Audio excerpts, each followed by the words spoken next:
it. You know what I think of in terms of goated ads? The freecreditscore.com. Back in the day, they were like FREE, that spells free, creditreport.com, baby. They would just make bangers. Yeah. We were talking about that the other day, like literally earlier this week. I was like, man, have you guys noticed that there's not like jingles anymore? Jingles They don't do it, bro.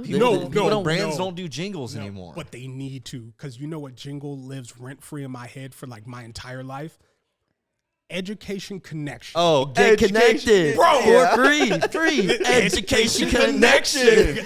Bro, it'll be a random Wednesday, and I'll be like, get connected for free. And people are like, what are you singing? I'm like, education connect. Hey, man. Bro, or it'll be like Banger. JG Wentworth, 877 cash now. See, Bro, I'm saying, bro.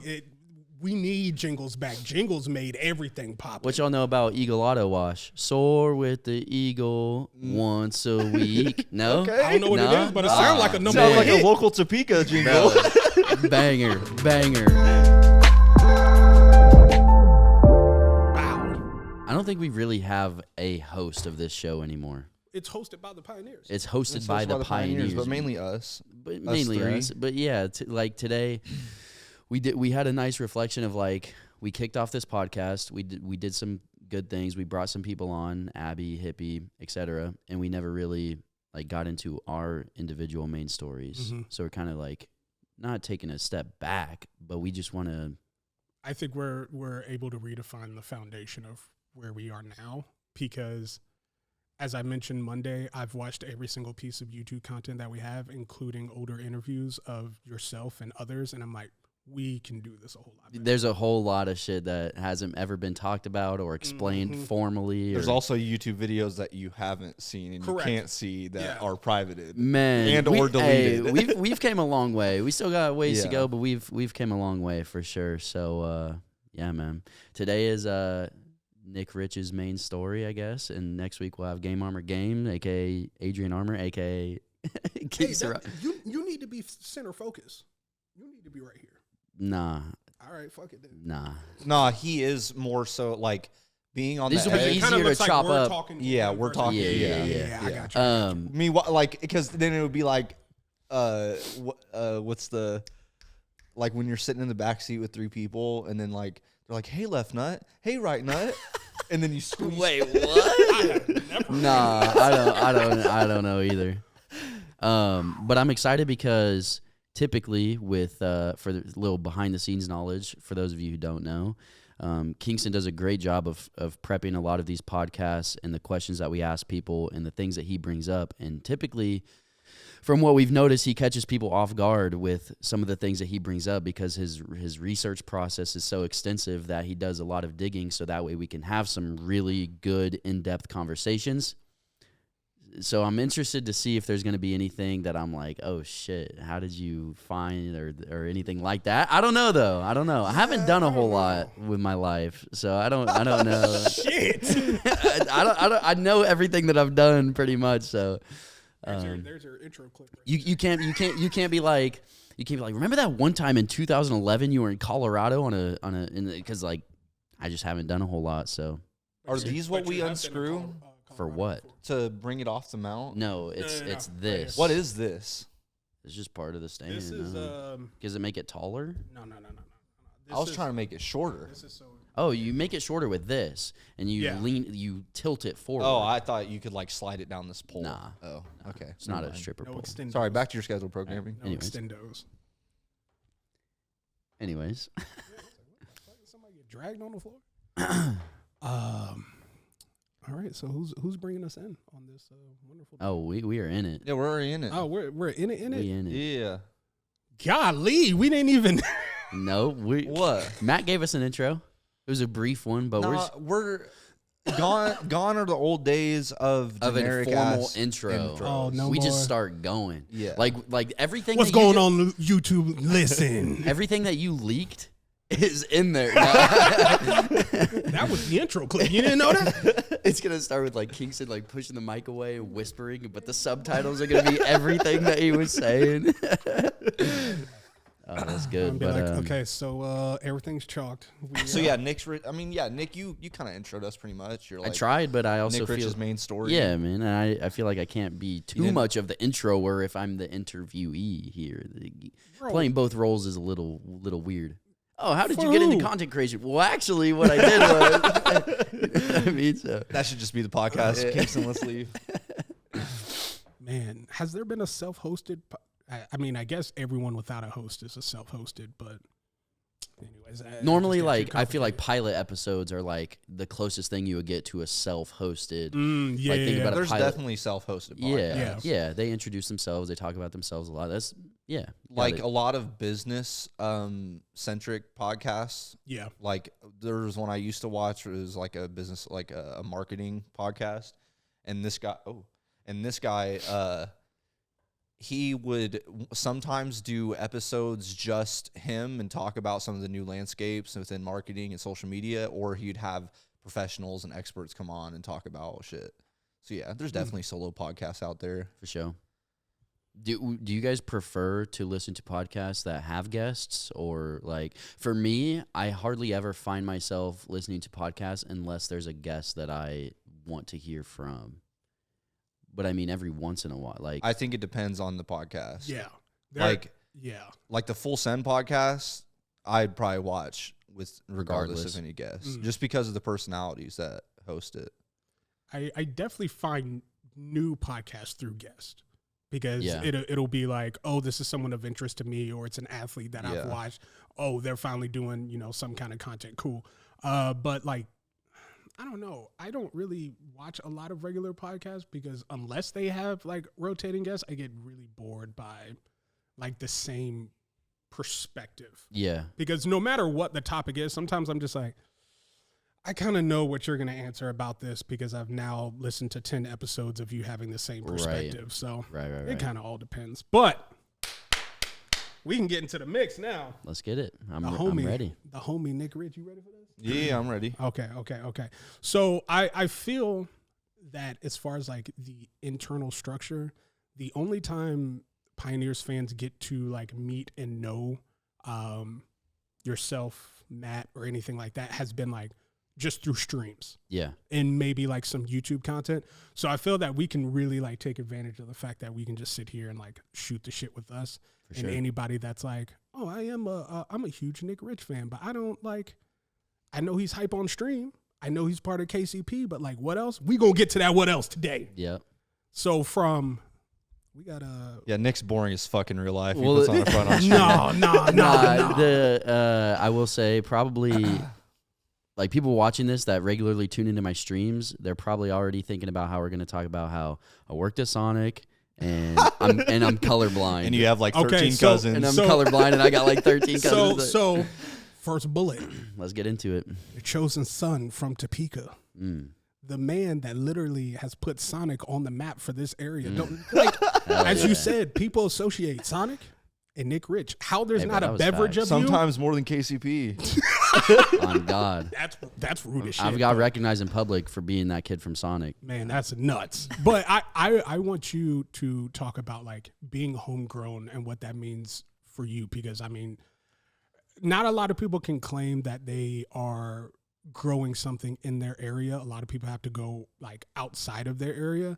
I mean, hell, I spent most of my life in Atlanta, and here I am like doing something I've always wanted to do, but not here. I have family ties here. So talk about like growing up in Topeka, what it means to you to like be a part of this and help your area out. For sure. Like, for those of you who don't know, Topeka is about an hour away from Kansas City, here where we are right now. And I feel like when you're growing up, everything kind of has a gloss over it. What I mean by that is like you don't see how, in your hometown specifically, you don't see how maybe trashy things are. Because like Topeka isn't the greatest city. I'm not going to sit here and say that, right? Yeah. But you see things with a gloss over it because it's all you've ever known. And it's home to you.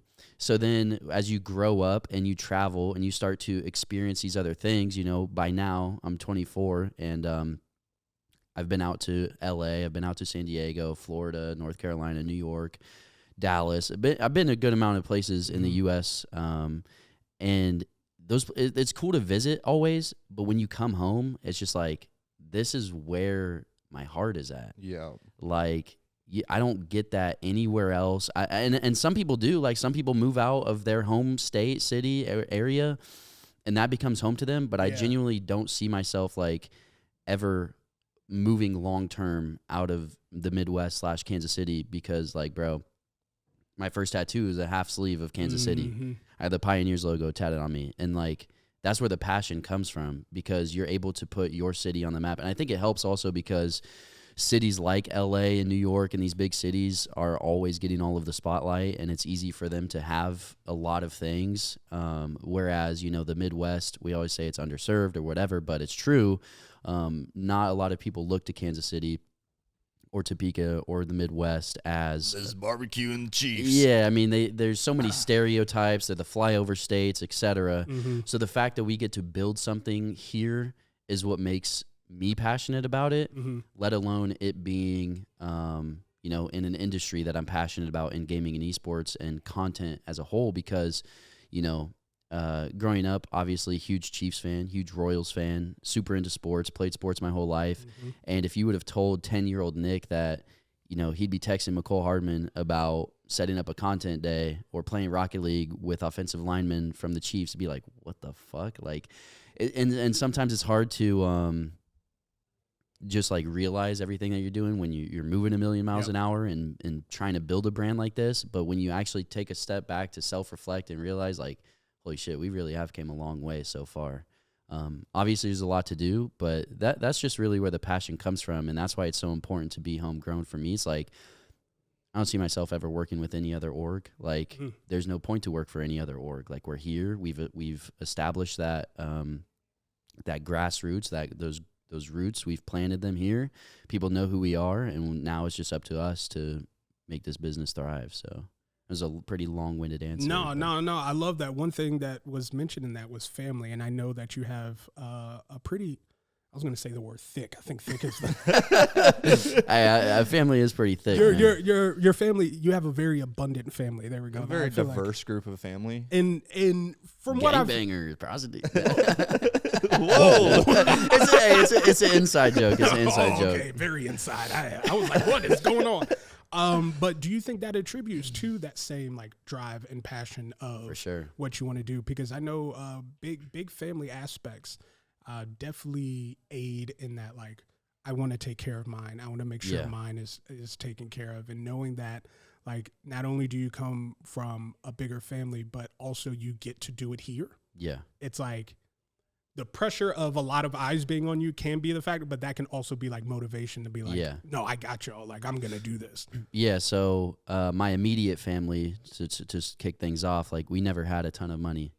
I love my mom and dad to death and my family to death, but it was just always a situation where it's like, you know, we were kind of barely scraping by for the majority of my childhood.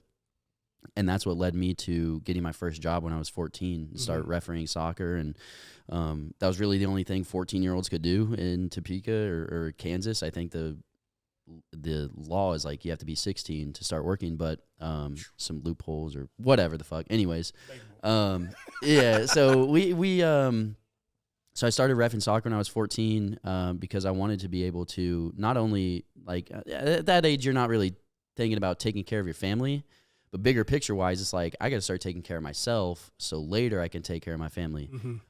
Because, you know, at that age, I might ask for like a PS3 for Christmas or whatever, and, you know, that might happen. But at the end of the day, I'm still not gaming on the latest monitors or on a PC or anything like that. And so immediate family situation was like that. And then my dad comes from a huge family of 9 brothers and 5 sisters of his. Which all the cousins, which comes with 50 plus cousins, which I'm like in the middle of. Got a full roster. I have cousins that are near 35 or so, and then I also have cousins that are still being born today. So I'm kind of in the middle of the pack, and I've seen how my older cousins have grown up and had influence on me. I know that I have cousins still being born that I'm going to have influence on. And that's a big reason why I do what I do as well, because I want to be able to not just take care of them financially, but also, like I said, just have that influence on them the same way that the older ones had an influence on me. Because I know it's really cliche, but like you can do anything in life that you want to do. And sometimes you just need that person to be that voice to tell you can do these kinds of things, especially in the Midwest. And like kind of coming full circle on what we were talking about is sometimes, you know, it can be seen that there's not a lot of opportunity here and things to do for a career or whatever. And I've seen a lot of people, not necessarily my family, but friends that I've grown up with get you know, I don't want to say trapped, but working these quote unquote, you know, typical 9-to-5 jobs. They're not happy with it. They want to find a way out. And, you know, if I can influence one person, whether that's a younger cousin or a friend that I grew up with in high school, whatever, that's why I do what I do. So not only to take care of the family, but just everybody that I grew up with. What would you be doing if you weren't passionate about gaming, esports, and Sonic? Man, you had to throw the Sonic in there because you knew the Not answer. the Hedgehog. You knew Not the the answer. You knew the answer was if it wasn't gaming and esports, it would be Sonic. Well, what, like, fuck fast food, first of all. I wouldn't allow you to work in fast food. No, but for the rest of thing your is, life. like, but no. This is like, what other? Because you said you played sports when you were growing up. Like, do you think you would have been playing, like, you know, in college right now, trying to go pro? Like, what will your passion be if it wasn't for gaming? Being real with myself, I would have never gone pro in any sport because I was just so small. I was that kid in high school that was like 110 pounds soaking wet. Yeah. 114 weight class, freshman year, benching. I do have a lot of gold medals, by the way. Oh, we gonna get to that. But playing a team sport, like, bro, I was a kid in practice just getting fucking handled. Yeah, trucked, hit sticked, whatever you want to call it. Like, so I wasn't going pro in any sports, and that just led to me gaming and staying home on the weekends. Not really like I had friends in high school, but it wasn't like, you know, they'd be interested in going out and partying and shit like that. And I wanted to stay inside like a fucking degenerate. Yeah, and dropping nukes on kids. So besides that, though, there wasn't really any passion other than, and this might sound cliche too, but it was like making money was my passion. That became like my passion from when I was 14 because it's funny because, like I said, the law in Kansas, I'm pretty sure, is 16 to start working. However, refereeing soccer, there's some kind of loophole. It's only on Saturdays. It's once a week. You can only ref 5 games, and they pay you $15 a game, and games are 45 minutes. So you're making a little bit over $15 an hour, so it's pretty good money. What I would do when I was 14 years old, after my first season, because the first season you're kind of learning things about how to ref. You got parents yelling at you. You're not super comfortable. After I got through one season, what I started doing was telling the other ref, because there's 2 refs per game. I was like, hey, you know, you can stay home today. Because what would happen if the other ref didn't show up or they stayed home is you get double. Yeah. So I was like, do you only want to come for the afternoon games? Do you want to stay home? So I was making $30 a game instead of 15. And so like money became. John, the referee, is pissed right now. He's like, yo, all them games I got to take off. That was crazy. Yeah, so making money became my passion, and that's what kind of led to Sonic. Day I turned 16, I walk in there and apply and get the job. In 3 months, I became a manager. About a year to a year and a half, became a co-owner, and I'm just like always learning more about the business. Because I agree with what you said, fuck fast food if you are an employee with no intentions of making it a career. Yeah.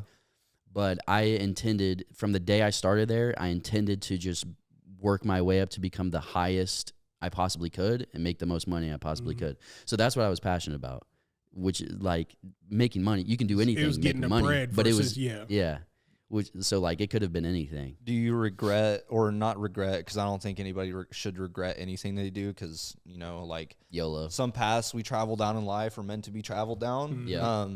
But do you think that you would do anything different, like between the ages of like 12 to where you are now? Like in terms of like to get to where you are today, like right? I would have to say no, and part of me wants to say yes because I recognize that from not necessarily from 12 on, but from 16 on, was like 16 to 22 pretty much. So 2 years ago was a blur because a short week at Sonic was 65 hours. Like, I'm not bullshitting you. I got receipts in my phone from 96-hour weeks. Like, and that shit, looking back on that, like, it disgusts me, bro. Like, I didn't want to do that shit. Yeah. And I didn't know that, you know, how much I was actually missing out on when it comes to not only being able to travel and just live life experiences, but also like family get-togethers, bro. I wasn't going to the family 4th of July get-together because I had to fucking work all day. Yeah. I wasn't going to Thanksgiving because I had to fucking work all day. And I just missed out on so many birthdays and all that kind of thing. So that part of me wants to regret that, but also if I didn't put in those 65-hour weeks from 16 to 22 as a manager and learning and et cetera, you wouldn't be the leader you are today. yeah, I wouldn't be the leader I was today, and I also wouldn't be able to be here right now doing this full time, because something that, fuck it, we could just talk about everything, is when I quit Sonic, keep in mind, I lived at my parents' house until I was 21 years old. I was very fortunate that my parents didn't kick me out when I was 18. I know a lot of parents do that, or a lot of kids choose to leave when they're 18. They did charge me rent, but it was super cheap. Anyways, when I quit Sonic 2 years ago, I had $35,000 saved up. And with the mindset of like, you know, I could invest this, or I could put this in other accounts, or I could whatever, but I just wanted to give myself time. Like, I wanted to give myself time to be able to do whatever the fuck I wanted to do, including build KCP, and live on that, knowing that if I made $0 for the next 12 months, I would be okay. Yeah. So that's what I did. And at the time, I was only a content creator for KCP. So, you know, I wasn't on a salary or anything like that, solely relying on stream money. And it was at the point where stream money was pretty much paying my bills, but then I would come out of savings to, you know, eat, or if there was a trip coming up or whatever. So, You're slowly burning through your savings. Slowly. Yeah. And, so yeah, like, part of me wants to regret that and say that I would do stuff different so I could spend some more time with my family, because nobody is laying on their deathbed when they're 80 years old wishing that they worked more. Correct. Yeah. But also, you know, I wouldn't have been able to do this like I am. I wouldn't have been able to move to Kansas City. I wouldn't be in the position that I'm in if I didn't make myself available. So I have not even been on Twitter at the right time. Yeah, to see the recruitment exactly. shit. I can't even say, shout out Bartonologist for being the reason I found KCP, by the way. But yeah, man, I wouldn't be here in this seat right now if it wasn't for the sacrifices that I made, for sure. Man, oh man. Because I mean, there's always going to be another side of the coin, because I mean, we've all been through kind of like that tunnel vision of our day-to-day jobs, then after job, then trying to find sleep, then trying to do something that we enjoy, whether if it's playing games or making content or going to a concert, festival, whatever it is. And I think it's our human experience responsibility to step back from those things sometimes and be like, hey, let's visit a place that we've always wanted to. Let's go to a new, even if it's a small thing, let's go somewhere we've never eaten before and eat at that place. Because how long are you going to live life and then sit back and think like, I haven't done anything. Yeah. I haven't been anywhere. I know where my office is. I know where the grocery store is. And like, that's your life. Kudos to those that live their life and are content in that fashion. But I believe we have so much in the human experience to get to experience that, like, that kind of stuff is like, get it out so you can appreciate it, but then like go and live life. Even if it's only an hour away, move out of your hometown. Dog, I don't care if your hometown is LA or San Diego or whatever, like, move somewhere else, because it opens you up to an entirely new perspective of everything. Yeah. Like, you don't realize when you're in your hometown how comfortable you are, and with the people you're around, people you've been around your entire life, who, you know, regardless of what the area, or depending on where the area is, you know, it might be, regardless, it's swaying the way that you perceive things, and you don't even know it. Like, that's just the way that you grow up because of the people that you're around. And when you move out of your hometown and you surround yourself with new people and you make an effort to, like you said, try new things, new places, new people, new experiences, you just become so much more open-minded to everything. Like, bro, I am not the same person I was 2 years ago before I moved here at all. I don't even recognize that person. And that's the best advice I could give to someone who's 18 or getting ready to move out of their parents' house is like, try to live somewhere else for a little bit. Hey, nowadays everybody just wants to stay home. That's facts too. Yeah. Everybody's like, look, my parents are cool. I can chill and do my thing. I can save some money, which I understand that to a point. Yeah. But also, like you said, just go and do it. One of my favorite quotes is that nothing great ever came from a comfort zone. Like, bro, if you don't leave your comfort zone, you are going to be stuck in the same shit you've been stuck in your entire life. Yeah, and even you don't even got to fucking move to an hour away. Like, get out of your comfort zone for a day and go on like a trip. Yeah. Or even a week. Day trips Take a fucking vacation. Yeah, day you know trips what I mean? are fire, man. Yeah. 100%. Like, surround yourself with a bunch of strangers, not your family. Like, honestly. I feel like what I learned here, because I am literally the person you're breaking down, is like, I moved out here a year ago, and it's like, I realized a little bit after is like, if anything goes wrong, if my car breaks down, it's on you. I can't afford to eat. Yeah. Like, I can't just hit up my friends or my family. Yeah. Like, my family's one thing, but even living in your hometown, if you don't have your family around, you got friends. You got your high school friends, your best friends that you can always lean back on support. Luckily, I have like you guys like here at KCP, but y'all ain't my fucking family. You know what I mean? Like, my dad owned a car lot, and he was always a mechanic working on cars and shit. So if I ever had a problem with my car, just take it to dad, and he'll fix it. And like, even living, and then that's a whole other thing. Like, all the spots that can offer you discounts. You're like homies with these businesses, so you'll get shit for free sometimes. Yeah, none of that here, bro. Broaden your horizons for sure is a big thing that I would suggest to anyone. So, talking about growing up and getting out of comfort zones and things like that, I think you glossed over a little section of accomplishments, which you do. You're a very naturally humble person. I believe you need to talk your shit a whole lot more. So it's hard sometimes. We got a multiple powerlifting gold medalist here. Yeah. And we ain't talking about like the one thing that impresses me the most, especially being in that powerlifting, bodybuilding, strength training world, are when smaller people are strong. Because at one point in time in my life, I was over 300 pounds, and I was like challenged to have to like live past the age of 30. But when I would see one of my homies, shout out Nike Booker, I hadn't talked to him in decades, but his name is Nike Booker. That's savage. That's typical. That's very typical. He was one of the running backs when I played football, and he was like 5'2", 5'3" or so at the time. And he was kind of the one where like anytime we did drills, everyone wanted to get paired up with him. But his ankles were made out of adamantium. That dude was insane. He this short little frame, he had to get pads like made for him because all of the high school pads were way too big. Once he suited up, I was like, don't put me next to him at all because I'm going to see him and he's going to be gone in a millisecond. And he's a hoss when it comes to the weight room. He could hang clean like 365 and like the bar would move this much. Because talk about going in, powerlifting, 114 class, bench crazy, multiple gold medals in bench. Talk about what that did for you to in a mentality perspective to like kind of shaping you on where you are now. Yeah, so before powerlifting even, I just grew up a huge football fan, like I said earlier, and so that led me to want to play football. My parents didn't really let me play tackle football until 7th grade. So up until then, I was flag football, and I'm not gonna lie, I was a flag football star, bro. I was a stud out there. That shit was easy.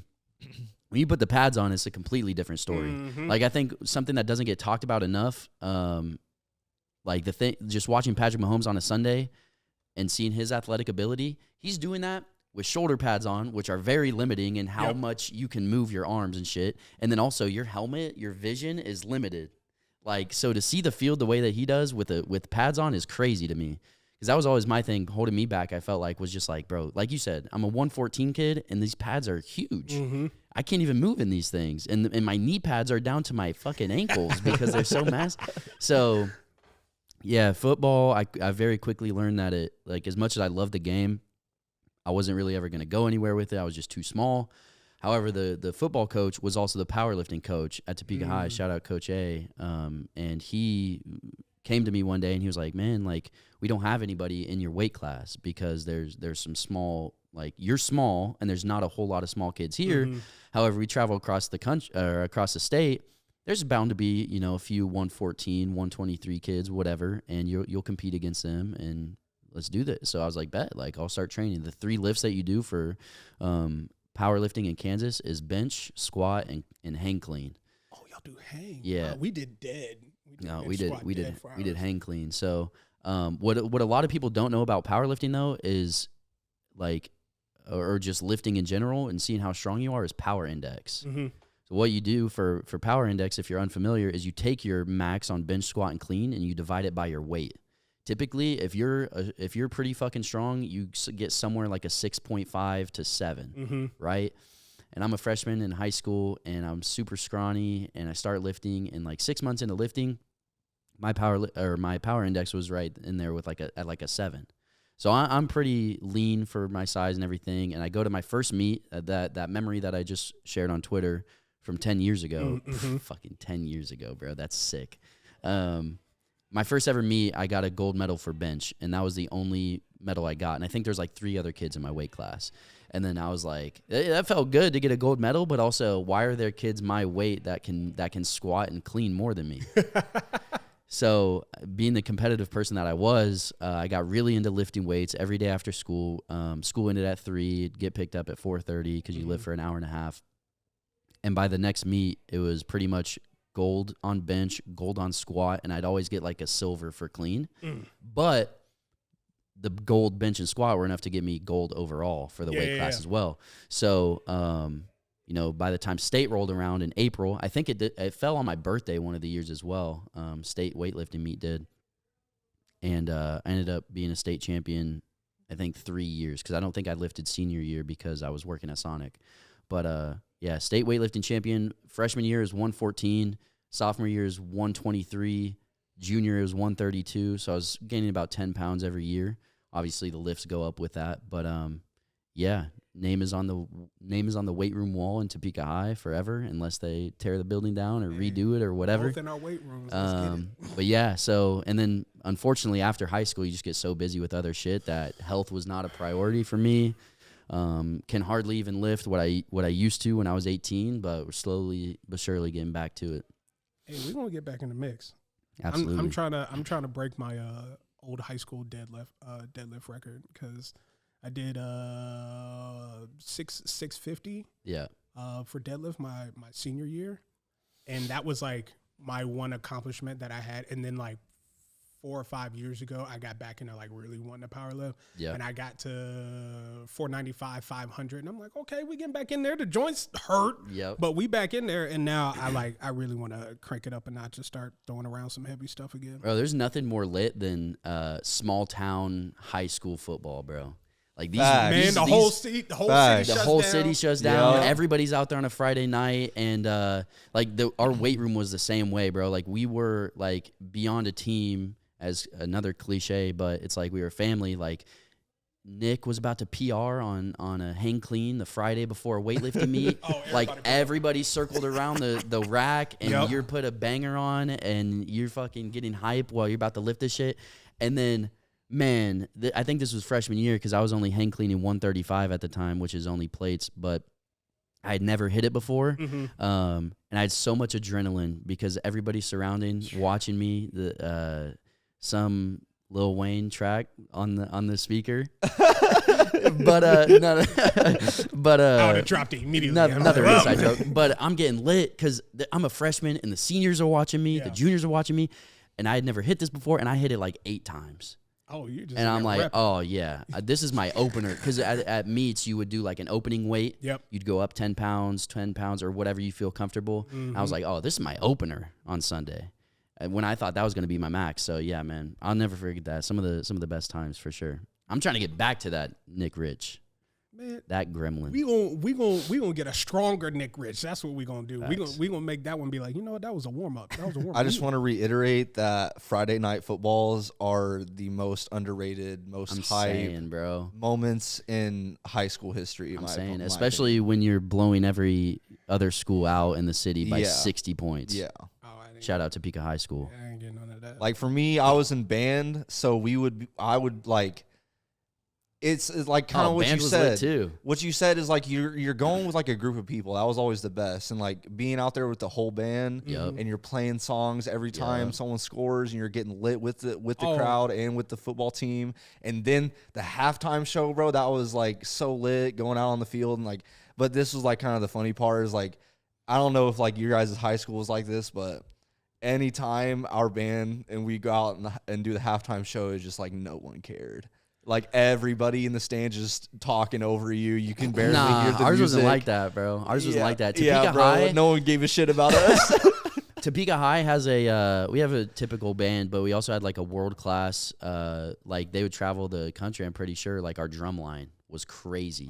They were getting lit. They were probably playing in like competitions for drums. And then we also had a step team, which was like a dance team, but they were doing like step routines, like making beats with their bro. Philly urban school is Topeka High. I'll have to find some videos, bro, because like, bro, I'm telling you, man. We didn't even have a step team. Like, I was in Georgia. Darius loves to talk about how small town Topeka is, 150,000 people, so it's no Kansas City.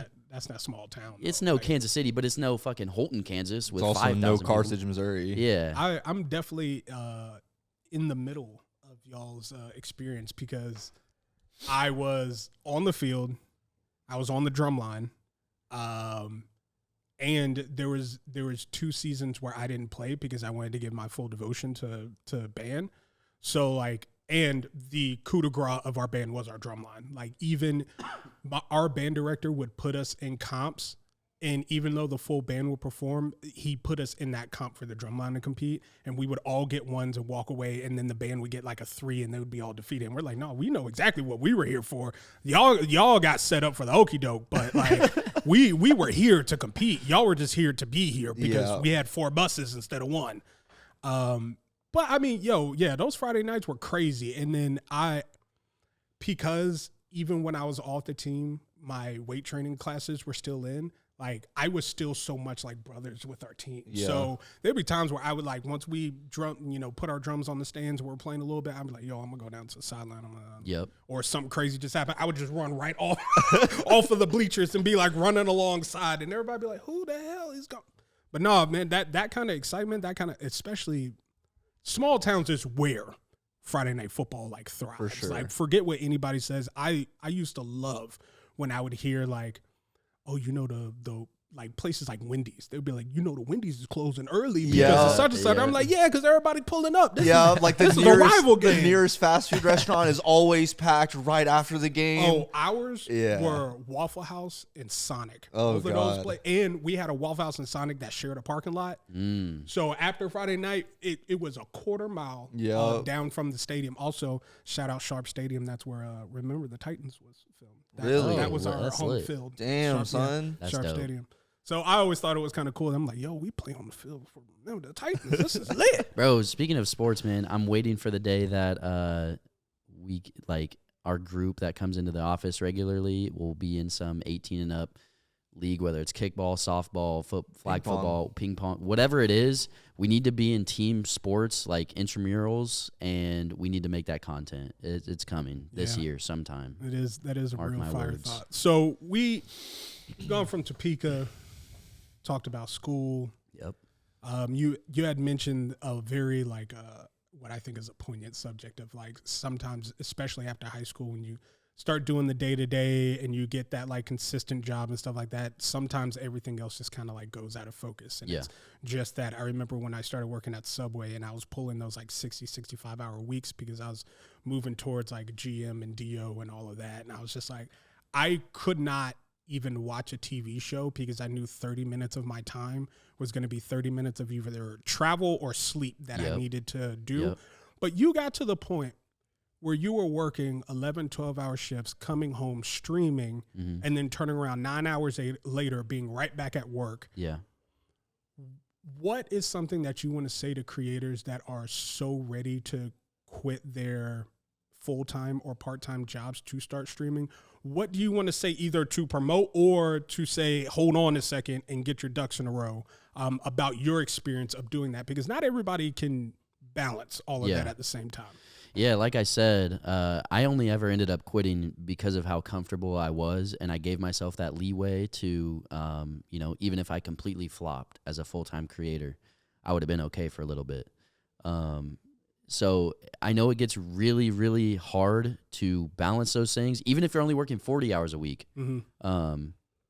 It's hard to balance being a creator because being a creator obviously comes with more than streaming. Matt and I talked about this on Twitter yesterday. Yep. Probably 70% of the work, if not more, goes on behind the camera, behind the scenes that people don't see. I would just make sure that you are going to be okay financially for a bit, even if you flop. Like, that's the biggest thing for me. Like, I would have never even considered quitting Sonic ever if I had less than like 20K. Mm-hmm. Because I'm not going to do that to myself. And one of my biggest pet peeves is people that are streaming, peers that I have on Twitter. We've been mutual followers for a long time. Like, they're streaming and going live and focusing on content, and they're talking about struggling to pay their bills. Like, I get it. You struggle. That's okay. Everybody struggles.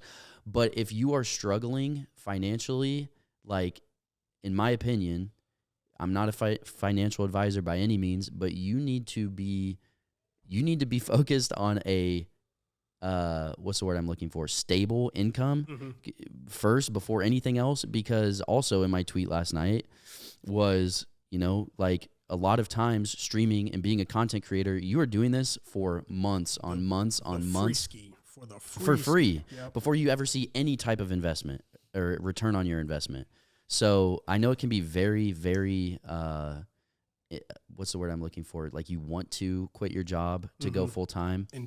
Enticing to quit and go full time and take that leap, especially after you have a banger month. Yeah, that's very true. Because you're like, man, I'm going to ride this wave and it's all going to work out. But the truth is, it probably won't. Like, I think a lot of creators ride the highs and the lows way too hard. And it affects their mood and their mental. Hold on. Please say that again. Please say that again, and please elaborate on it. Oh, they ride it way too hard? Yes. Not in a wild way. Not in a wild way. But, like, I feel that is something that is not said enough, because a lot of people will celebrate those highs. A lot of people will scrutinize those lows. Yep. But not only does the audience, but the creator themselves, I feel that they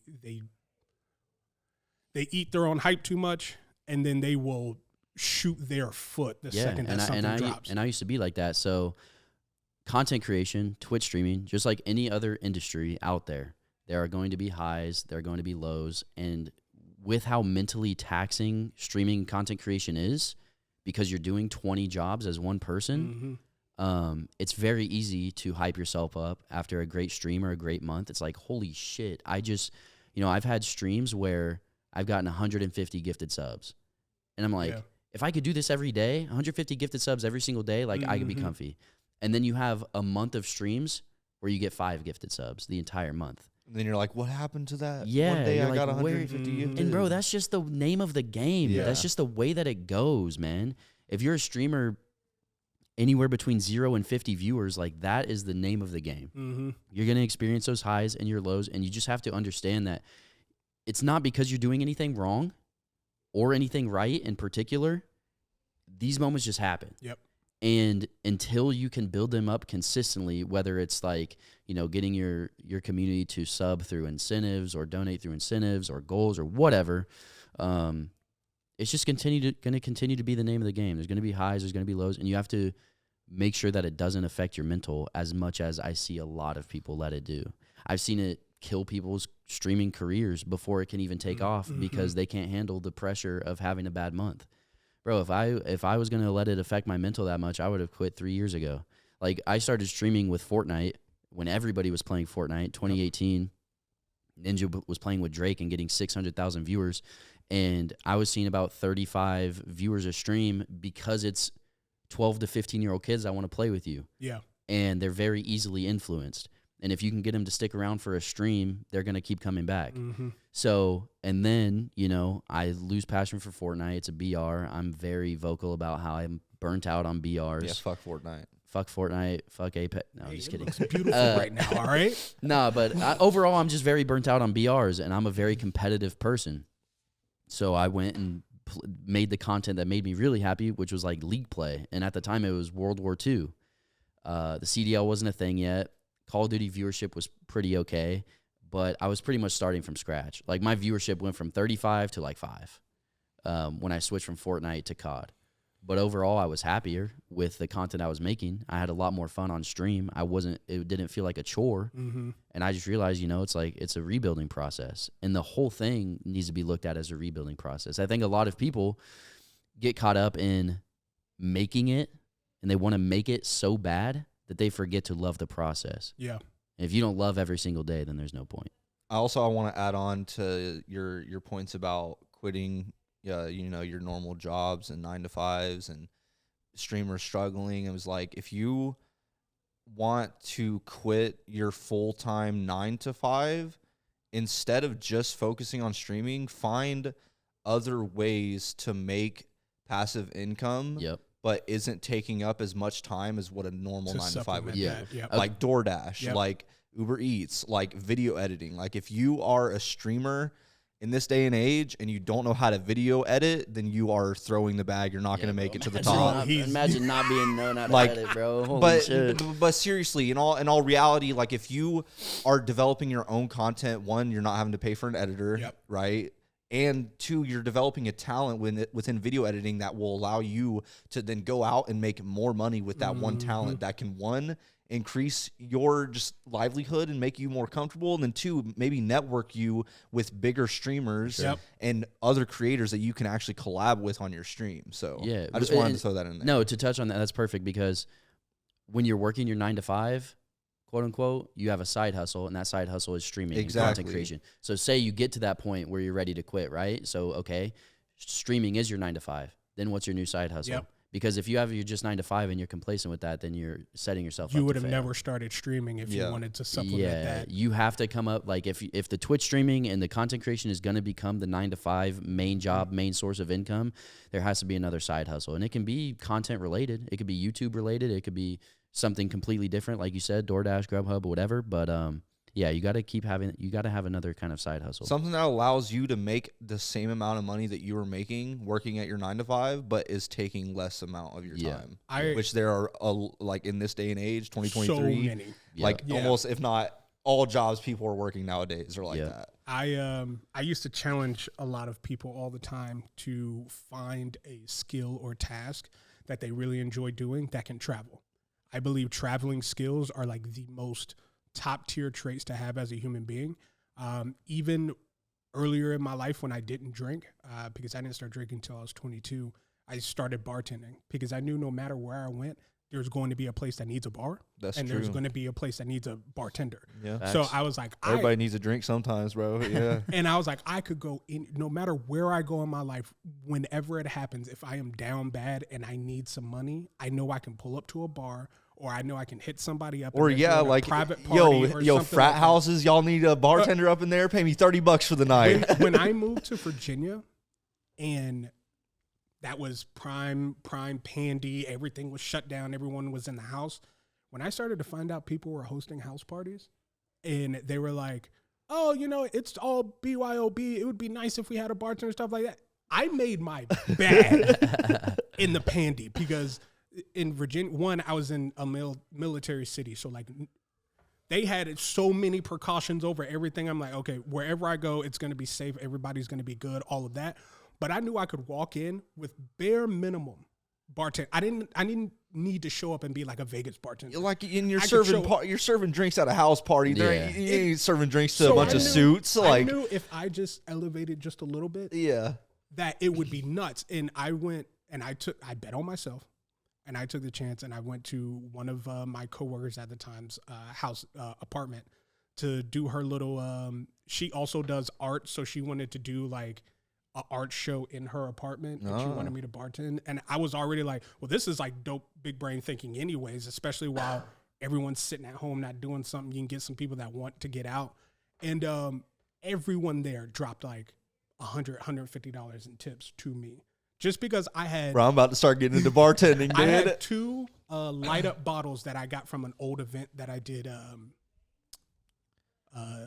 No weird name drop flex, but like 50 Cent put on a FN vodka event. And he had these big light up bottles that you could program like LED messages in. Yeah. So I programmed her like art Instagram handle onto the bottles, and I soaked like Skittles and stuff like that and did infused vodka that matched one of our painting themes. That blew up. And every time that she did something, she had me there. I was making my bag while everybody was at home. So it's like, it's one of those things that if you do take the time and be like, okay, what do I want as my side hustle? What can I do to supplement this extra money? Or maybe just pay for the things that I use on stream, like cameras, stream decks, microphones, all that. Like, do something to help yourself out instead of putting yourself in a crutch and then being like, well, now I have this $500 microphone and this $300 audio interface and this $2,000 camera and all of this, and my water bill is going to get shut off next month. Facts, too many people. It just makes you are putting out there that you are extremely mismanaging your time, your money, and now that this stupid little device can make you anything from 20 to like $85K a year. Yeah, bro. Watching Chiefs games with my dad, he's like, dude, you are always on your phone. I'm like, I'm working. I'm marketing. I'm networking. But no, I got my traveling skill, bro. If KCP doesn't work out, everybody needs a burger flipper every once in a while. I was gonna get it. I was gonna try to like learn how to cut hair. It's funny you even say that though, because KCP will never die. No, I'm trolling, bro. No. But I just want to say this because like us three are treating KCP like our full-time gig. Mm-hmm. And we all three got our own side hustles going on as well. So Facts. I just kind of wanted to bring it full circle. Pills. Yeah. Nick is wild today, dude. Nah, bro, I got hit up for a UGC gig on Fiverr. This lady wanted me to make some user-generated content for her supplements. Oh, nice. And yeah, it was nice. And then she showed me what her product was, and they're like, increase your prostate health and prevent hair loss and frequent urination. The first day, Nick was like, oh, man, I got to make this video. I got to eat something and do something with my ass. But then next day, he's like, oh, all I got to do is just take a picture. All she wants is photos with the I just want a photo pill bottle. Yeah, but like Nick, bro, get that $30. Yeah, bro. It's like that sometimes. And now that we're in this day and age where people aren't going to agencies or trying to find the next like teen star or whatever to put in their product, they're looking for us. Yeah, they're not making TV ads anymore, bro. Nobody watches traditional TV unless it's sports or like a political debate. Yeah. Not only that, agencies aren't even being built by that anymore, because if you go and find a creative to market your product, you're getting the full creative process in one person. Facts. You're getting the model, you're getting the social media, you're getting the social media push. You're getting so many things when you add a creative versus like getting a hand actor. And on that topic, it's like some agencies or like individuals that reach out for UGC, they're like, you charge how much for an ad? It's like what you just mentioned. I'm the model, I'm the producer, yep. I'm the editor, I'm the script writer. Same thing with being a content creator and why brand deals are so expensive. It's like they're doing all of the work, all in one person. Mm-hmm. It's not like you're getting a $50 fucking ad for your product. Yeah. What was this, 1960s? Like if you want cheap marketing, go fucking use YouTube ads and Google ads. Like you can set your pricing there as much as you want. You can pay for $1 and get this $1 in return. Last thing I'll say on that shit: if you ever put a 7-minute ad before a YouTube video, I'm not buying your product, and now I don't like you anymore. Like I'm gonna be. Anything over 30 seconds, like even minute ads. Yeah, bro. If I'm a marketer and I'm putting an ad on a YouTube video, it's gonna be a 7-second ad because even if they can skip it, they're only missing the last 2 seconds. Bro, no cap. I haven't seen an ad on YouTube in 2.5 years. Really? You use YouTube Premium though. Oh, you get Premium or whatever. Same. Absolutely. Yeah. And I know that they still get a split off the ad revenue, so I don't feel like a dickhead by doing it. Word. But YouTube Premium, man. And I have too many like music playlists that I use in stream, and I hate it when like the ad will pop up and be like, "So I know you're listening to this cool ass lo-fi." I literally only have Spotify Premium so that I can stream and play music without ads. Yeah, like huge W. I used to have a SoundCloud Premium. I remember the day that it ran out. SoundCloud Plus, I think. The day that it ran out, and I heard my first ad, you would have thought someone walked into my room and punched me in the mouth. I was heated. I was like, I don't need to hear that. I was so mad. Those new TikToks that are like when ads try to be trendy. Have you guys seen those? Bro, those are fucking hilarious, bro. They're so good. Oh they're my so God. good. I always, whenever I think about ads recently and like some of the greatest of all time is low-key the Coinbase Super Bowl ad. The QR code? The floating it was QR just code? the floating QR code. Like, that shit was actually kind of fire. One, because, like, you're not displaying your brand at all, like, just a like, QR hey, code. what's this? Yeah. Exactly. So you're sparking that, like, curiosity factor within the people to see it. You know what I think of in terms of goated ads? The freecreditscore.com. Back in the day, they were like, FREE, that spells free, creditreport.com, baby. They would just make bangers. Yeah. We were talking about that the other day, like literally earlier this week. I was like, man, have you guys noticed that there's not like jingles anymore? Jingles They don't do it, bro. Brands don't do jingles anymore. But they need to, because you know what jingle lives rent-free in my head for like my entire life? Education Connection. Oh, Get connected, bro. For free education connection. Bro, it'll be a random Wednesday, and I'll be like, get connected for free. And people are like, what are you singing? I'm like, education connect. Hey, man. Bro, or it'll be like Banger. JG Wentworth, 877 cash now. now. Bro, I'm saying, bro. We need jingles back. Jingles made everything pop. What y'all know about Eagle Auto Wash? Soar with the Eagle once a week. No? Okay. I don't know what it is, but it sounds like a number Sounds one like hit. a local Topeka jingle. Banger. He said that was closed circuit radio. We ain't hear none of that. Nah, and then you have like there's the weird commercials. Like you have the Aflac, like you have to go. Bro, one of the and then most you have annoying- the Geico. Geico's like the only one that's still doing the little Lizard? Geico. Yeah, lizard. Gecko. Yeah, gecko. Bro, they have The little lizard. also annoying ads do work sometimes because you ever been in the car listening to the radio and it's like, Absolutely not. it's a crime to pay more than a dime. Oh, Jeremy Franklin Automotive. Cannot. Fuck you, Jeremy Franklin. Cannot with that ad. Bro. I'm saying, bro, it's more than a crime to pay more than a to dime. pay more than a dime with Jeremy Franklin Automotive. I have Fuck, no I'm idea. never buying a car from you, I man. have bro. no idea what's going on. That Alright. ad is so despairable. It bro. I is, bro. I cannot. hate it. Anytime that comes on my radio, I just turn it all the way down. And then I'm Lonnie Blackburn in lovely Lawrence, Kansas. You heard that one? Bro, I could go on with the ads, dude. But I'm trying to think of some more radio ads. Oh, man. Okay, so I don't know. Oh, man. we got way off topic. Oh, man. all right. It's all good because I'm a segue machine. So speaking of ads, one thing that we Twitch have to Prime? do Oh, on, shit. I was about to say, one thing that is a hot debate on Twitch is ads. Now, a certain someone tweeted almost 5 years ago now, I wonder if Twitch is ever going to drop an ad program where it pays the creators by how long that they stream and how many ads that they put on. You know who tweeted that in 2018? Don't tell me I tweeted This that. motherfucker Don't right tell me here. I tweeted that, bro. There's no way. Nah, I need the receipts, bro. Bro, okay, well, do you still think that Twitch should go along with the plan that they're actually doing right now? Bro, I predicted the future. That's crazy. Bro, 2018, Yeah, you need to give were in that the to Nick mix. so he can. Yeah, that's tweet facts. that out. I need to quote Yeah. tweet that shit. Yep, that's 10,000 easy impressions right there. Yeah. But man, when Twitch released their ad incentive program, what was it, like 4 months ago now, something like that, maybe a little bit longer. It started out as a really good thing. Like people were streamers like Crow Gaming. And it was like, what if Twitch made it possible for ads to support affiliates who stream more than X hours per week/month? That's Man, wild. That's crazy. People are To gonna the think you T. photoshopped that Send me, shit. send, me, the send me that. T. Send me that shit. That's crazy. Damn, son. So no, Twitch did come out with an ad incentive a few months ago, and it started out as a really great thing. It seemed like it was like, you know, because before the ad incentive program, you were maybe making, like, even if you're a Crow Gaming, average 100 viewers, a little bit more, you're making like $5 a month on ads. Like, it did not make a difference.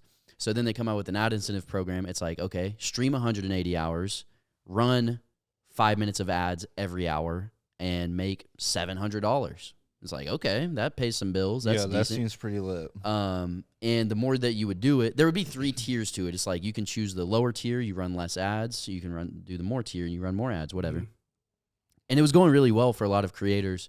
And now it's each month it's kind of like dwindling. Like I think Crow, not to use him as an example, but he shared his most recent ad incentive a couple days ago on Twitter, and it was like same thing, 180 hours, 5 minutes of ads per hour, which has a considerable amount of ads, and it was like $150. 5 minutes per hour. Yeah, that's I mean, I'm sure probably viewership has to do with how much money you get.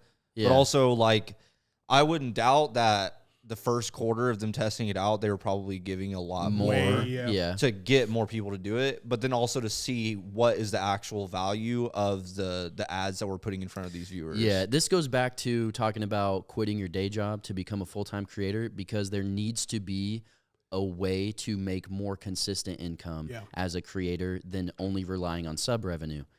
Bro, in the last year alone, I've had a month on Twitch where I made $2,500, and I had a month on Twitch where I made $150. Yeah. It's like you cannot solely rely on sub revenue. So it needs to be an ad incentive program that's consistent. It needs to be brand deals. It needs to be a salary through an org or whatever else. Like there just needs to be way more ways to be consistent with income for creators, for sure. It's very unstable. And I believe the stability is really predicated on the fact that, like, as much as a lot of this has been around for a long time, a lot of it as a business hasn't been around for a long time. So there's so much trial and error of, like, crafting this to be to the point where in 20 years, this is like a very normal job that anybody could wake up and be like, yeah, this is what I want to do. But just like with advertising agencies, just like with jingle agencies and stuff like that, there was a point in time where the pay rate, the stability, all of that was not sustainable until it became what it is now. Yep. So we're just in that era where we're still crafting and seeing what works, seeing what doesn't pioneering work, the industry, and pioneering the industry. Always get that in when I can. So speaking of pioneering the industry, I think transforming and evolving is definitely a part of that. Absolutely. And you went through quite a transformative rebrand in yourself, going from Gremlin to Nick Rich. Yep. Talk about why you decided to make that. That's a super easy. He copied me. That's it. Next question. Nope, it's not true. Nick Rich was something that I thought about doing for a long time, but long time as in probably about a year before I made the switch. But as you know, as a creator, rebranding can be really difficult. Mm-hmm. Like comes with not only a name change, but emotes in the stream, sub badges in the stream, all your overlays and graphics and everything. It's a lot of work. So that definitely delayed the process. I was like, maybe being Gremlin ain't so bad. But bro, what really instilled it in my mind was like that I got to make a switch was when I was a creator for Pioneers. So like 2020, we started getting together in person for content days or just to go out to lunch or whatever. Mm-hmm. And I would get called Gremlin in person. And it was just felt weird. It was just, I cringed. It'd be like every people single calling time. me nobody. Yeah. It's like, yo, nobody, pass the salsa. It's like, bro, it's just the cringiest thing. Yeah. So that was the biggest factor in it. And then also, as I just took on a bigger role within the organization, like I just felt like being a bit more professional with Nick Rich, obviously. Like, I don't know if people get the misconception. They think I'm calling myself Rich or something. My last name is Richardson. Last name is Richardson. Yeah.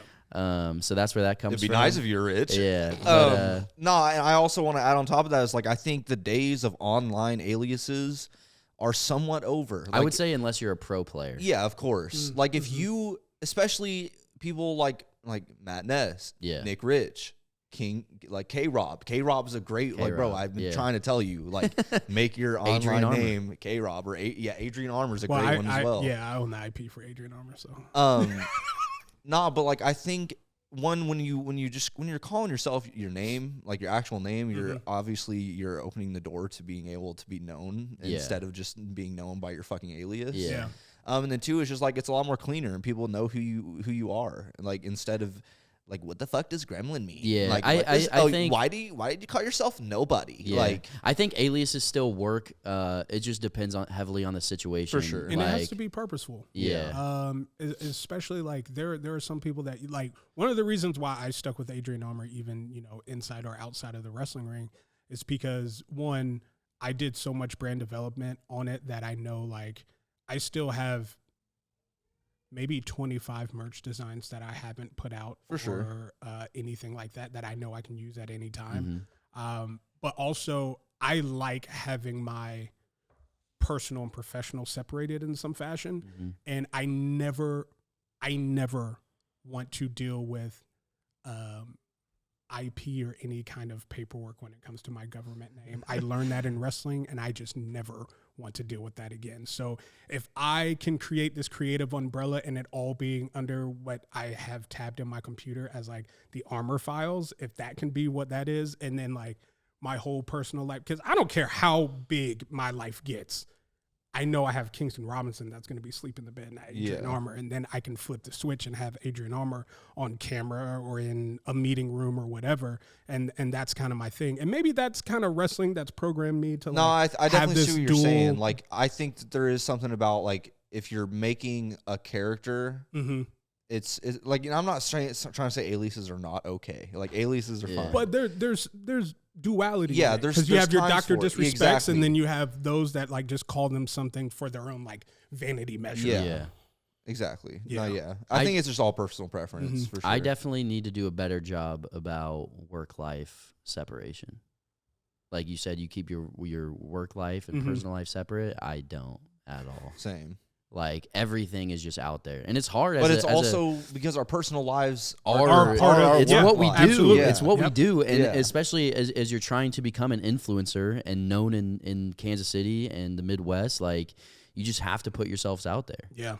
And it's really hard not to do that, especially when something like Twitter exists and you can tweet every single thought you have every second of the day and to spark a debate or whatever. Like, it's really hard to separate those things for sure. Well, I know in several different interviews, podcasts in the past that you've talked about joining Pioneers and the day ones and that kind of thing. So we're not going to go into all of that. But one question I do want to ask is, what is the difference between going to a LAN pre-Pioneers and then going to a LAN being a part of the Pioneers? Man, like, so pre-Pioneers, my first ever LAN event was UMG Dallas 2015. They had a 2v2 S&D tourney going on for like 5K, but they also had the typical, 4v4 Advanced Warfare tournament to watch as a fan. And I was just a huge How old were you at that time? I was 2014, so I was 16. Damn. My first LAN event, drove down there with my parents. 13 years old. Convinced them. You were? Yeah. When I went to that? Yeah. You said 20. I was already 2014? Yep. 9 years ago. So you're 20? Yeah. Yep. I was done with high school, college. Crazy. Now we're all sitting at the same table. Crazy. That was my first LAN, and meeting pro players in person. I was that kid that was going up to the pros, asking them for pictures and like stuff like that.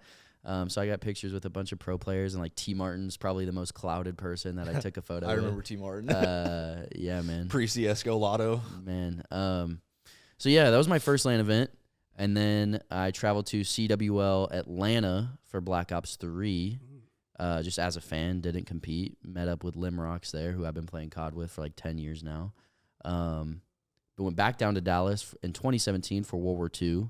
That was the start of like when TK and Kenny were on their rise and just kind of became a little bit of a dynasty. They won like 3 events in a row or something like that. I don't know if dynasty is the right word to use. Anyways, going to events as a fan was really fun. Yeah. And,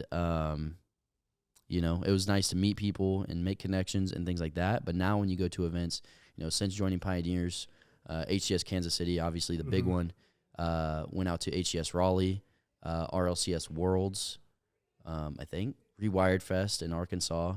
It feels so legendary. It's so fucking amazing, bro. Like, to be part of the team, to be on the team that you're rooting for. Yeah.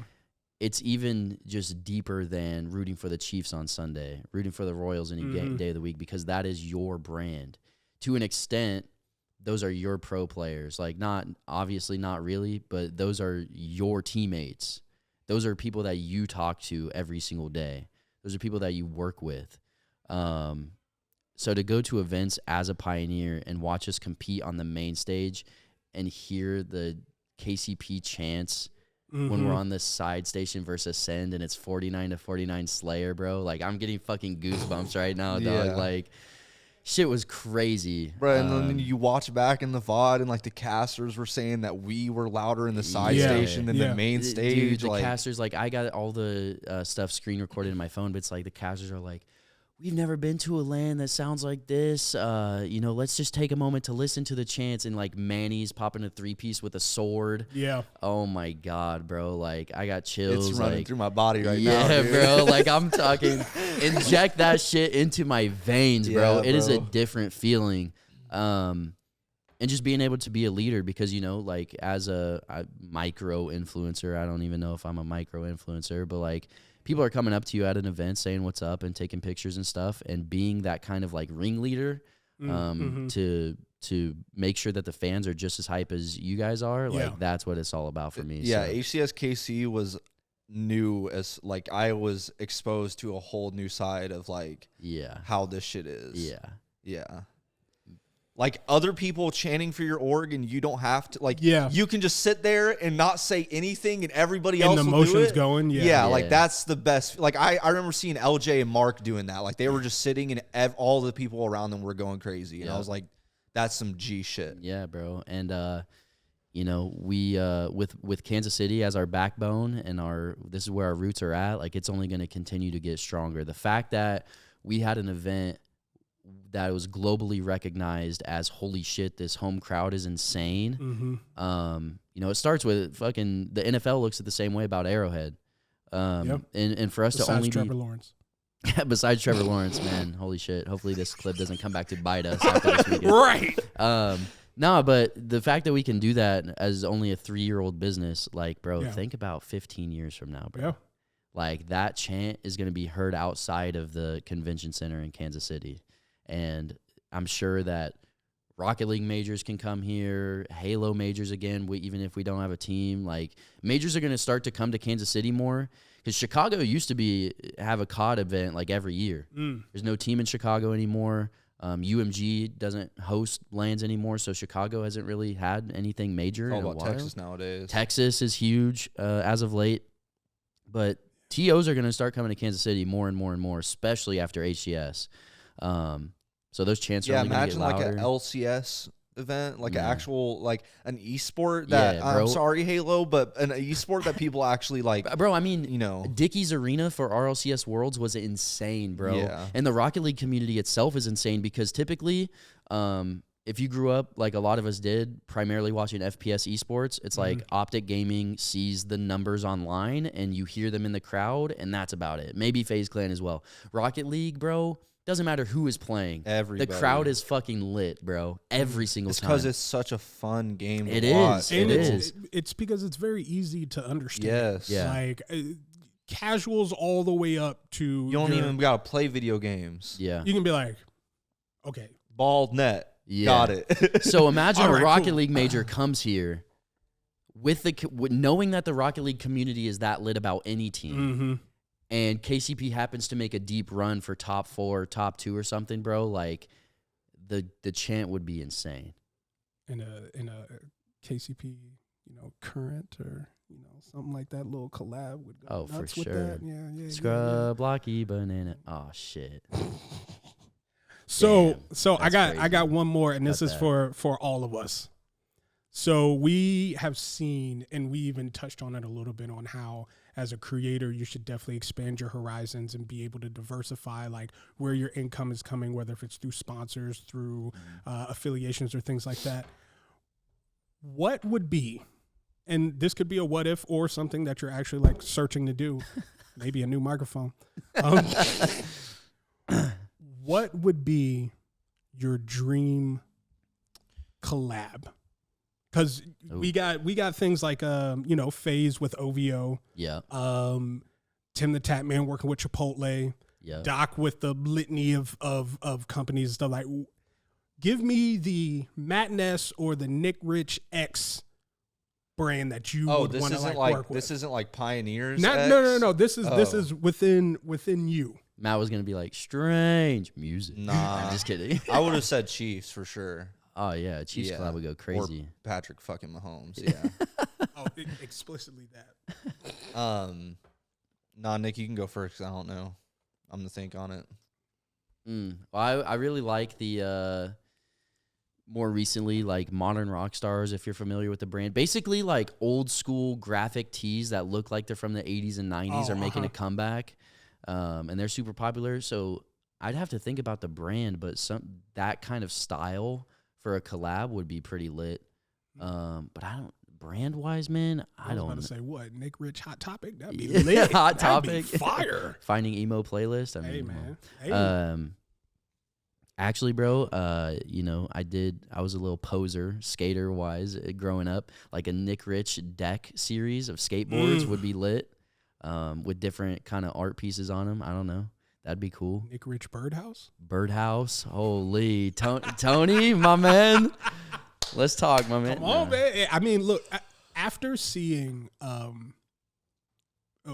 lot of things on the internet, but after seeing what J. Cole did with 2K. Oh, no, not are you even talking with about 2K, the with the artist producer. on YouTube? So yeah. for those That that was so don't cool. know, maybe at this time, J. Cole ran into a creative rut and he went YouTube searching and literally typed in J. Cole type beats, which like a lot of the music and rap community kind of like shits on producers that do like T-Pain type beats, J. Cole type beats, because it's just like, what are you doing? He found a beat in that search, recorded a song over it, and then shot the actual like song file to that producer and said, this is to go on your YouTube because I appreciate you getting me out of this creative rut. Like, I know this is something that'll help you and that'll benefit you. Within 20 hours, it broke 1 million views and it was Number trending. 5.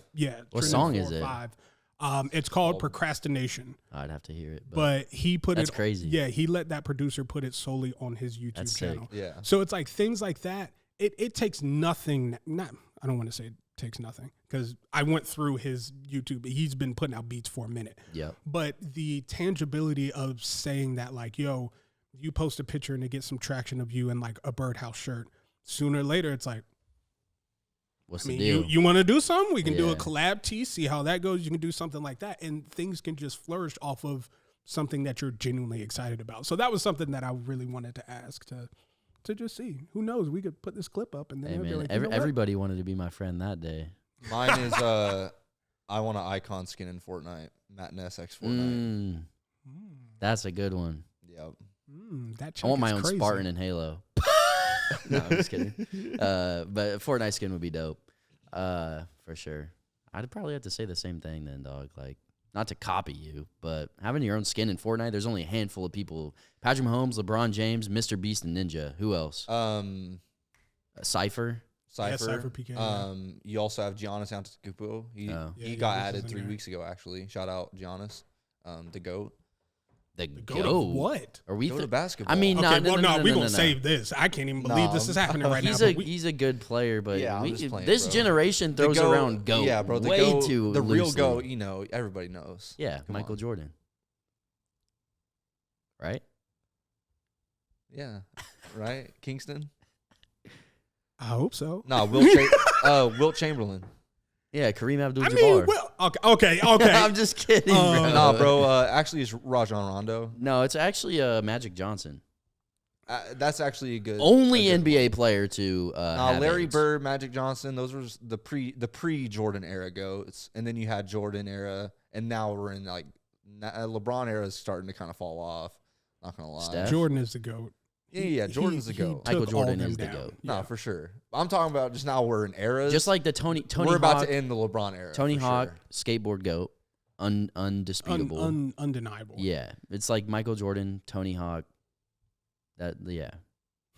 That's no, the list? I'm just That's no. it? I'm That's the saying world like of goats, we're talking huh? about we're talking about basketball GOAT. Like Yeah. it's Michael Jordan, bro. It's Yeah. not LeBron. It's Yeah. not.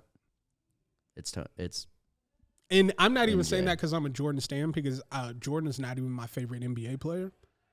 Who's that? Steph Curry. Steph Curry is yeah. super fun to Curry watch. Curry is one of the 3 players that I've watched from college up. So I think not only is the fandom there, but like I feel that I'm like invested. Like I'm like, okay, well, you weren't somebody that I saw in the league randomly 4 years in and was like, they're pretty good. I'm like with that. I'm like, I saw you getting beat up in Davidson and having to chuck these shots because you literally had nothing but your agility and your shot. That's it. Now, I don't think there's a thing with a basketball that he can't do. And even in his losses, he'll put up 40 points and be like, so nobody else wanted to do anything? It's crazy because there will be those like deep fake videos of him shooting from half court like 10 times and it drains all of them. And then he does it in real life. Yeah, but you're like speculating, like, is this real? Yeah. Like if it was anybody else, we wouldn't even be asking ourselves if it was real. It's just because crazy. there used to be commercials where they would make like outlandish shots and be like, see this on NBA and blah, blah, blah, Wednesday. But he does that as his warm-ups. Yeah. It's crazy. Yeah, his personal life aside, but my guy's Kyrie. He can tear up the court. Kyrie is a baller. Exactly what you said. He can have his like personal thoughts off the court. That's cool. I'm not believe in what you believe in. Yeah, believe that. But he's a hooper on the court, bro. Because man, when Kyrie is on 2K, ain't no one can guard Kyrie. Bro. I don't want to play against him at all. Yeah, ain't no one guarding Kyrie. Man, oh man, oh man, man, oh man. Well, I ain't got shit else left. GG's. Great episode. I thought it was cool. One thing I did want to ask you to end this out. What is? Oh, I didn't give my dream collab. I just shot. Yeah, what the fuck is your dream collab? I'm sorry. I'm ass. What? Kingston Robinson x Michael Jackson? Oh, I thought you were gonna say K-Rob x Adrian Armour. It's just gonna collab. Honestly, it would be like I would never want to collab with something and it be like purely a vanity thing. It would be something. I know exactly what I would do now. I would collab with somebody like Jeep or Dodge. Okay. And have like Tesla. You'd partner with Tesla? Because I could get a Tesla armor truck. And that's the marketing rights itself. GG's. Yep, that's it. My dad's a big truck dude. I could get him a truck. Get us a truck. It'd be set. I wouldn't even be doing it for me. I'd be doing it for him, really. But I'd be like, yo, I got you a new truck. You can stop driving your same Dodge 1500 from 98. Yeah, apparently the Tesla Cybertrucks are supposed to start deploying this year. Supposedly. Adrian Armour Cybertruck. That would go hard. Yeah, now that I think about it more, a Fortnite skin would be dope. Tesla would be dope, but like, get me on a track with a rapper like a Lil Wayne. That was almost where I was at. I was like, collab I'll with an artist. It'll be mid. Get me a double platinum record. I'm set, bro. You know? Part of me, like, this is stupid and completely off topic, but part of me, when thinking about a rebrand, wanted to like come up with a gamer tag that started with an F. So in a future Lil Wayne verse, he could be like Wheezy F, and the F is for, and it's my gamer tag, bro. Like that would go so Man's hard. thinking too hard about this. He said, if I could get one ad lib, that would this go is crazy. Gonna set it off for that everything. Would be, my life would be made. That would be legendary. Yeah, facts. That could be like your new subscriber notification. I'm saying that would go hard. Hey, I'm saying. I Am Dante. XXX did that for I Am Dante in a song, and that's what he uses as a sub. I mean, my cousin made the Grim Gang. Grim Gang. I don't know the rest. Shit goes hard, but he's working on some Nick Rich shit. So, Nick, what do you want to be your overall message and feel good moment and projection to your current fans, future fans, subscribers, Amazon Primers, YouTube subs, or even the person that may just come across a short and hit you with a like or a comment? You got this camera, this camera, this camera. What do you got to say to the world? Hot One style. No, there's so many different things that I could say, whether it's a piece of advice or words to live by. And I think, honestly, you get a different answer depending on the day of the week you ask me on. It's because there's always different shit going through my head. It's Friday, baby. Today is Friday, man. It's a feel-good Friday. So with that being said, don't take life too seriously. We're all going to be dead one day. You can't take the bread with you when you're dead. Just have fun. Regardless of what you do, try to live every single day to the fullest. Like we talked about earlier, man, step out of your comfort zone, get out of your hometown, experience new things, have fun with life. You know, too many people spend the majority of their lives hating their job or hating the situation that they're in, and it's only up to you to change it. Make the most of it, do what you love, and, just enjoy life. Life's too short. And with that was episode 7 of The Main Story with Nick Rich, Matt Ness, and your boy K-Rob. We're not going to do all that. Check us out on the next episode. Leave a comment down below. Hit that like button because I know y'all liked it if y'all made it this far. Hit that sub button if you're not. Or you skipped like a weirdo. Check out Sandlot Goods for these crispy hats right here. Come on, we Those out hats here. look fire, dude. My boy Matt Ness is gonna put the link down in the description. Maybe even a little card over here on the top. No, corner, that's not gonna happen. Okay, the card Explosion. The card not gonna happen. The VFX budget is just way too much. But check the description. Check the description. We appreciate y'all. We'll see y'all for episode 8. Deuces. Love you.